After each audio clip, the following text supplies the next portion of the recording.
3 people died while one person got injured after a car en route to West Bengal from Gauripur collided with a stationary truck on National Highway 17 on November 23 morning. The accident took place on National Highway 17 near Garerhat in Dhubri district's Angomani area. The victims were traveling to Kuch Bihar, West Bengal to attend the Ras Mela festival when the tragedy struck. The deceased have been identified as Dhananjoy Roy, Bikas Kalita and Ram Roy, while Khanindra Roy sustained serious injuries.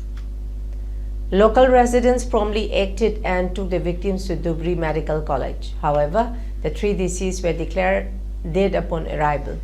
Khanindra Roy is currently receiving treatment of critical injuries. Authorities have launched an investigation into the cause of the collision.